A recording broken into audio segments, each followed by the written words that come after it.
Now, before we get into discussing what it takes to manage change within an organization or group, let's talk about what it takes to create change within ourselves.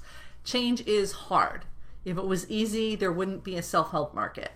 It's hard because most of our behavior is unconscious, and it's habitual or instinctual. So to change it, we have to exert quite a bit of energy actually into making sure that we do in fact change. The social psychologist Jonathan Haidt, in his book The Happiness Hypothesis, talks about our brains as a divided self, and I really like the metaphor he uses for this. Your brain is like you riding an elephant. Like, imagine you are riding an elephant, but it's your brain, and your brain is the elephant, and you are this little person on top of the elephant riding it. You are the thinking, rational, choosing aspect of the behavior. You are the conscious part of you, and you're telling your unconscious brain that has its own mind where to go, kind of. Because the elephant has its own ideas. Your unconscious brain is working all the time. There is no such thing as only using 10% of your brain. 100% of your brain is working right now. But you're only conscious of about 10% of the stuff that's going on. And that conscious self is that your id, your understanding of who you are. When you consciously decide to make a change, you actually have to convince the unconscious brain to change with you.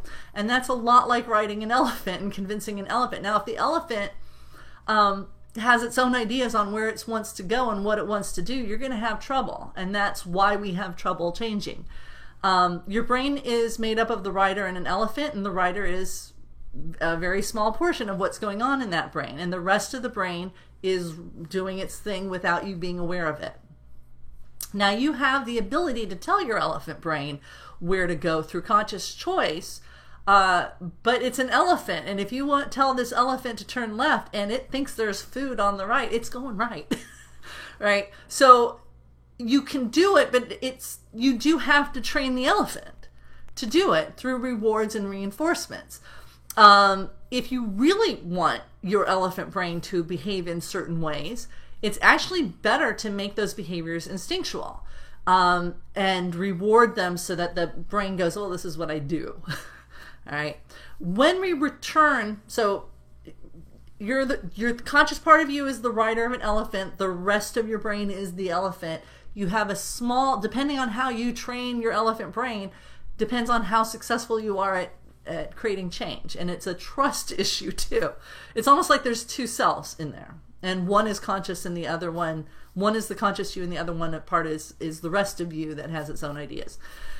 When we return to how we take this information about the divided self in terms of how we embrace change or don't, what we see is that it isn't enough to want to change. We have to actually train our inner elephant to behave the way we want it to. This is a training problem. And training an elephant, as you can imagine, isn't all that easy. It takes time. It can be done, but it's going to take some time and practice, so give yourself that time. And what you do with that time is you keep practicing. What is it that you want your inner elephant to learn and to do and to be? In some cases, that means helping the elephant brain unlearn an old behavior before it learns a new behavior. But even when you're learning a new behavior, you have to practice it until it becomes habit. And you remove the rewards for the old behavior and you reward the new behaviors repeatedly through practice. The good news is that according to Australian researchers Megan Ostin and Ken Chang, is that the more you practice at something, the more willpower you have and the easier it becomes. So the more you practice changing, the easier changing becomes. The more you practice denying yourself rewards, the more your brain gets in the habit of giving up and saying, okay, there's no point in resisting. Practicing good habits is a lot like working a muscle. The more you do it, the stronger that muscle gets. So give it time and keep practicing and train yourself to accept change with less resistance. And that link to the research, it's in the lecture notes. So if you're viewing a portion of this course that has lecture notes, you can see it there. The next thing is to be compassionate with yourself. Understanding that your instinct is to resist, but you can your instinct is to not only resist, but to work actively to go back to your old ways of doing things, knowing that actually makes it easier to stick with the new way of doing things. And because you can look at your urges to go back to whatever it is, and accept them, but not act on them. So say you've broken up with someone and you have the urge to call them. That urge to call them is your unconscious brain resisting the conscious brain going, oh, heck no, we're done. All right? The unconscious brain is going, but I like talking to this person, please call. When you know that that urge is coming from the unconscious brain and it's normal and it's going to happen, it's easier to look at that urge dispassionately and resist it. It really is. The other thing is, not only do you not have to act on these urges, and being compassionate with yourself helps you understand that these urges are natural and you don't have to beat yourself up for having the urge. You just don't have to act on them. If you slip and you end up acting on these urges, it's not because you lack willpower. You do not have to beat yourself up for lacking willpower. Your failure wasn't actually about willpower. It was about breaking a habit. And that takes time. And no one does it perfectly. And it takes time. So you have to keep practicing. It's okay. You just have to keep at it and keep trying and keep practicing and strengthen both the new behavior and your willpower to resist your urges at the same time.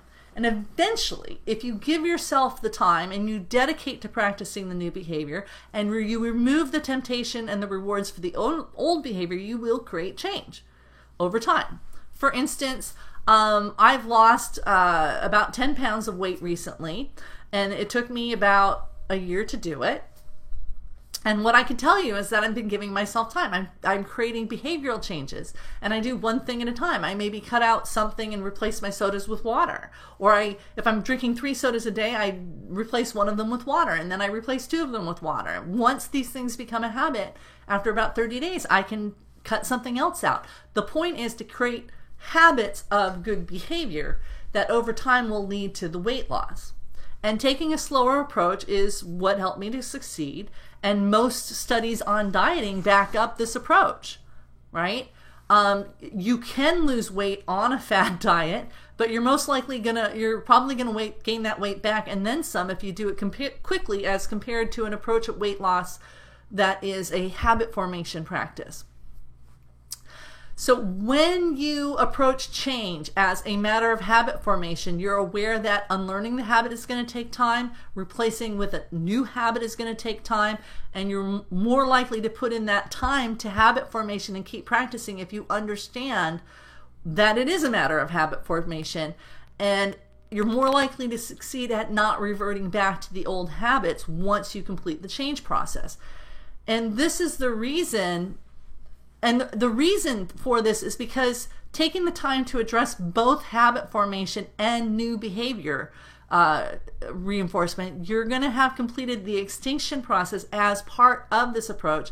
And because your new habits will be they're going to be habits. They're not just going to be something you tried for a week and then gave up. It's going to be a habit, and habits are hard to break. So when you're doing something for yourself to change yourself, give yourself the time to unlearn it, and also give yourself the time for the new behaviors to become rewarded habits, because you're more likely to stick to it at that point.